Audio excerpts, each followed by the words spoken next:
नमस्कार, मैं कशिश और स्वागत है आपका नेक्स्ट 9 न्यूज़ में। कर्नाटक चुनाव, अब कर्नाटका की बारी है। 3 जगहों पे ऑलरेडी विधानसभा चुनाव हो चुके हैं और तीनों जगहों पर बीजेपी की सरकार है। तो क्या माना जाए कि अब जो बाकी की 6 जगह बची है वहां पर भी बीजेपी नजर आएगी या फिर कोई और पार्टी मोर्चा मारती नजर आएगी? अब ये सवाल इसलिए उठा है क्योंकि कर्नाटका में लगातार कांग्रेस पार्टी एक के बाद एक रैली, एक के बाद एक आंदोलन, एक के बाद एक सभा करती नजर आ रही थी। और सबसे बड़ी बात कि यहाँ पर खड़गे का जो अध्यक्ष है कांग्रेस पार्टी के, उनका होम टाउन है।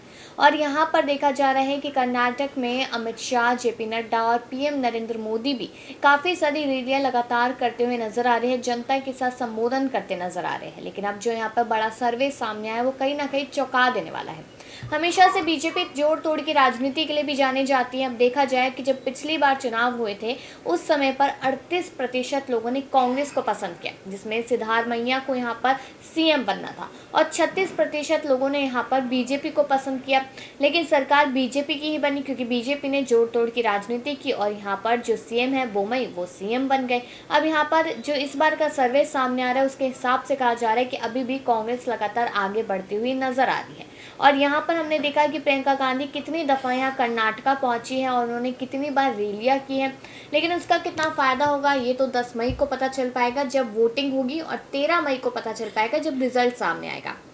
अब देखिए कि इधर चुनावी बिगुल बच चुका है और उसको लेकर तमाम जानकारियां भी सामने आ रही है। कहा जा रहा है कि अब लड़ाई यहाँ पर 2 पार्टियों के बीच में नहीं है, लड़ाई यहाँ पर 4 पार्टियों के बीच में है, यानी कि कांग्रेस, बीजेपी, जेडीएस और यहाँ पर आम आदमी पार्टी। कल शाम में ही आम आदमी पार्टी की तरफ से बड़ी अनाउंसमेंट हुई थी जिसमें कहा गया था कि सारी सीटों पर चुनाव लड़ेगी आम आदमी पार्टी, और माना ये जा रहा है कि जहाँ जहाँ कांग्रेस चुनाव लड़ेगी वहाँ वहाँ आम आदमी पार्टी चुनाव लड़ेगी, ताकि कांग्रेस को नुकसान हो, आम आदमी को फायदा हो, और उसके बाद यहाँ पर आने वाला समय जो हो उसमें आम आदमी पार्टी और यहाँ पर बीजेपी पार्टी आमने सामने हो। कुछ इस तरीके की रणनीतियां यहाँ पर बन रही है।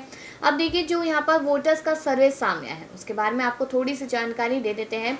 बताया जा रहा है कि टोटल यहाँ पर 115 और से लेकर 127 सीटें कहीं ना कहीं कांग्रेस के खेमे में आती नजर आ रही है, और वहीं पर कहा जा रहा है कि 68 से 80 सीटें महज यहाँ बीजेपी के खेमे में आती नजर आ रही है। लेकिन जेडीएस भी मजबूत ही है, वो कुछ कम नहीं है, भले उसके शेयर में अभी 23 से 35 सीटें हो, लेकिन कहीं ना कहीं इसका आंकड़ा आराम से बढ़ सकता है। जब लोगों से यहाँ पर पूछा गया कि आखिरकार किस किस मुद्दे पर आप लोगों को चुनाव जाके डालने हैं, तो यहाँ पर उन्होंने कहा कि हम यहाँ पर बेरोजगारी से परेशान हैं, हम महंगाई से परेशान हैं, और यहाँ पर अगर देखा जाए तो महिलाओं की सुरक्षा को लेकर परेशान है। साथ ही साथ यहाँ पर जब सर्वे निकाला गया तो लोगों ने महज 28% कहा कि सरकार अच्छी है, उससे ज़्यादा 50% लोगों ने कहा कि सरकार बहुत बुरी है, सरकार ने बहुत बुरा काम किया है, भ्रष्टाचार के मुद्दे पर काम करना है, कोरोना महामारी में कितने लोगों ने जान गंवाई। और एक बार फिर से जिस तरीके से लगातार आंकड़ा बढ़ रहा है कोरोना महामारी को लेकर, कहा जा रहा है कि दिल्ली में भी 300 केस निकल आया जिसमें से 2 लोगों ने अपनी जान तक गंवा दी। क्या कर रही है सरकार?